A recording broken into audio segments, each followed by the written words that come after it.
दिनांक 23/8/2023। डिक्टेशन संकलन 251-252। स्पीड लगभग 140 शब्द प्रति मिनट। Ready start. सभापति महोदय, मैं इस बिल का समर्थन करता हूं। मैं इस बिल का समर्थन विशेष रूप से इसलिए करता हूं कि इसमें इस प्रकार की व्यवस्था की गई है जिनका उल्लेख बिल के उद्देश्य में किया गया है। इस बिल में ऐसी मोटर गाड़ियों पर कर बढ़ाने का प्रावधान है जिनका प्रयोग बड़े आदमी करते हैं या उनके द्वारा करवाया जाता है, लेकिन जिस मोटर गाड़ी को एक अपाहिज या कमज़ोर वर्ग का आदमी चलाता है उस पर कर में कोई वृद्धि नहीं की गई है। यह एक अच्छी परंपरा है और इससे हमारी महान नेता श्रीमती इंदिरा गांधी और हमारी सरकार को समाजवादी समाज की स्थापना करने में काफ़ी सहायता मिलेगी। दिल्ली में सड़क कर की वसूली एक विशेष कार्यालय द्वारा की जाती है।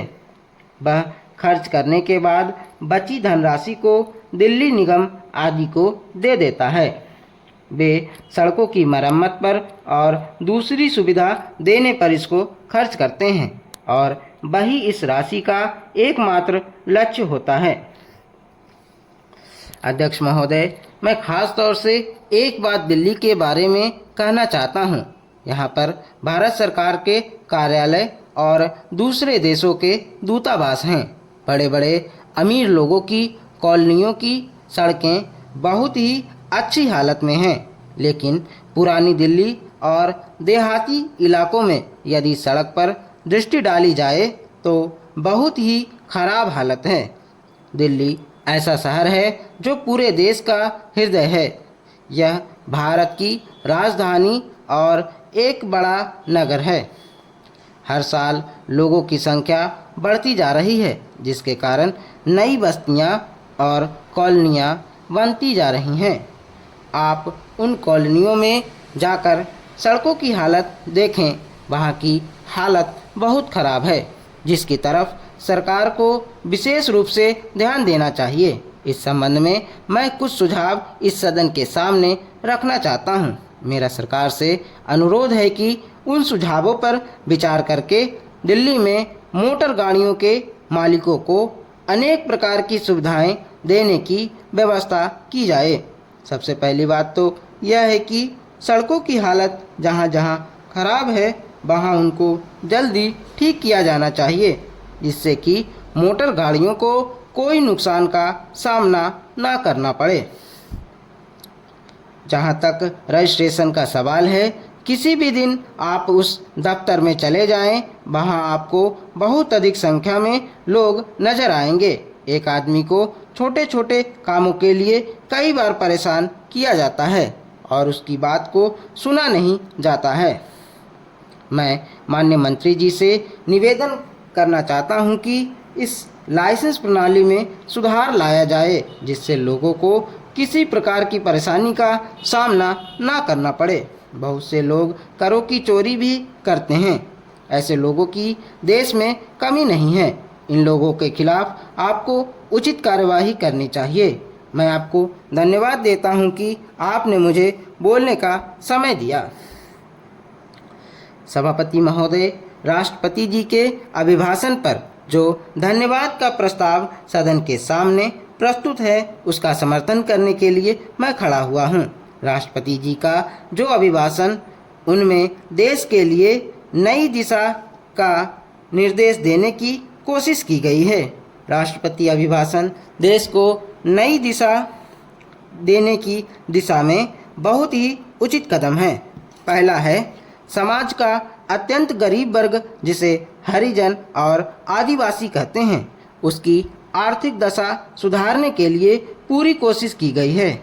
दूसरा है, महंगाई रोकने के लिए ठोस कदम का उठाना।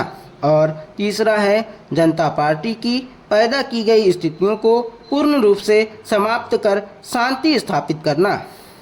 चौथा है, आर्थिक स्थिति को मजबूत करना।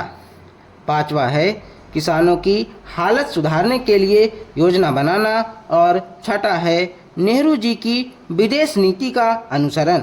इन 6 भागों में राष्ट्रपति के अभिभाषण को बांट देंगे तो देखेंगे कि इससे अच्छा दिशा निर्देश दिया नहीं जा सकता था। मैं पहली बात की ओर आपका ध्यान आकर्षित करना चाहता हूँ। आज समाज का गरीब वर्ग, जिसे हरिजन और आदिवासी कहते हैं, उसकी आर्थिक स्थिति काफ़ी गिरी हुई है।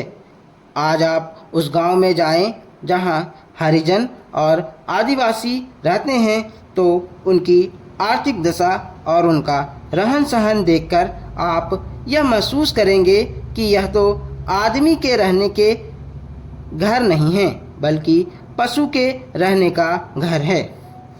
हमारे प्रधानमंत्री जी के कुशल नेतृत्व में 20 सूत्री कार्यक्रम जो चला, उसके अंदर हम यह दावा तो नहीं करते कि हमारी सारी की सारी समस्याएं हल हो गईं, लेकिन उससे हमारे हरिजन और आदिवासी लोगों के अंदर यह भावना पैदा हुई कि आज की सरकार ही एक ऐसी सरकार है जो उनकी दशा में सुधार ला सकती है और उनकी आर्थिक हालत में परिवर्तन ला सकती है।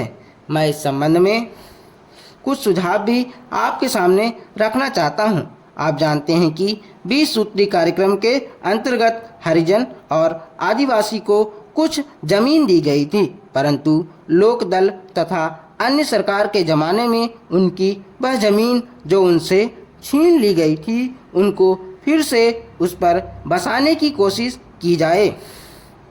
मैं सरकार से यह कहना चाहता हूं कि हरिजन को सिर्फ ज़मीन देना ही काफ़ी नहीं है, उनको ज़मीन अवश्य दी जाए और इस काम को वह अपना मुख्य काम समझकर करें, लेकिन इसके साथ साथ उनकी शिक्षा की जिम्मेदारी भारत सरकार अपने हाथ में लें और प्रत्येक इलाके में तहसील के स्तर पर एक स्कूल हरिजन बच्चों के पढ़ने के लिए बनाया जाए। जब तक हरिजन में शिक्षा नहीं आएगी तब तक उसके आर्थिक ढांचे में सुधार नहीं आ सकता। इन अल्फाज के साथ मैं अपना भाषण समाप्त करता हूँ।